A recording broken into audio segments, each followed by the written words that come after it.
ഉച്ചക്കത്തെ കുറച്ച് കലാപരിപാടികൾ കണ്ടാലോ. അപ്പോൾ രാവിലെ തന്നെ ചെമ്മീൻ മേടിച്ചു കൊടുത്തിട്ടുണ്ടായിരുന്നു കേട്ടോ. അപ്പോൾ അത് ക്ലീൻ ചെയ്യണ പരിപാടിയിൽ ഞാൻ ഇവിടെ പാട്ട് വെച്ചിട്ടുണ്ട്. അതാണ് ഈ തുള്ളി കളിച്ച് ക്ലീൻ ചെയ്തുകൊണ്ടിരിക്കുന്നത്. അതിന് കുറച്ച് ചെമ്മീൻ എടുത്തിട്ട് ഫ്രൈ ചെയ്യാൻ വേണ്ടി കായം പറ്റി വെച്ചിട്ട് ഉപ്പും മഞ്ഞൾപ്പൊടി മുളകും പൊടിയൊക്കെ ഇട്ടിട്ട് പിന്നെ നമ്മുടെ കറിക്കുള്ള അരപ്പ് തയ്യാറാക്കാൻ വേണ്ടിയിട്ട് തേങ്ങ, മല്ലിപ്പൊടി, മഞ്ഞൾപ്പൊടി, മുളകും പൊടി, കുറച്ച് വെള്ളമൊക്കെ ഒഴിച്ച് നല്ലോണം അടിച്ചു കൊടുക്കും. ഞാൻ മിക്കപ്പോഴും ഇങ്ങനെയായിട്ടാണ് കറി വെക്കാറ്. അതാകുമ്പോൾ വേഗം പണി കഴിയണ പോലെ എനിക്ക് തോന്നിയിട്ടുണ്ട്.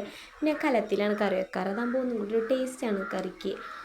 ഞാൻ തക്കാളിയും പച്ചമുളകും അരപ്പും ഉപ്പും അതേപോലെ തന്നെ പുളിവെള്ളമൊക്കെ ഒഴിച്ചിട്ടുണ്ടായിരുന്നു. അതിന് വീഡിയോ എടുക്കാൻ വിട്ടുപോയി. അങ്ങനെ നമ്മുടെ കറി അടുപ്പിൽ തിളച്ച് വന്നപ്പോൾ ഞാൻ മീൻ ഇട്ട് കൊടുത്തു. ചെമ്മീൻ കുറച്ച് വേവാൻ ടൈം എടുക്കുന്ന മീനാണല്ലോ. അത് നമ്മുടെ മീൻ പൊരിക്കാനും ഇട്ട്. പിന്നെ എനിക്ക് പ്രഗ്നൻ്റ് ആയപ്പോൾ ഭയങ്കര കൊതിയുള്ളൊരു സാധനം കേട്ടോ ചെമ്മീനോട്.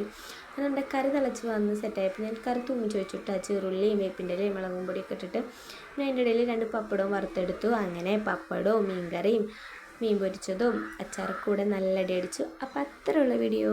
ടാറ്റാ.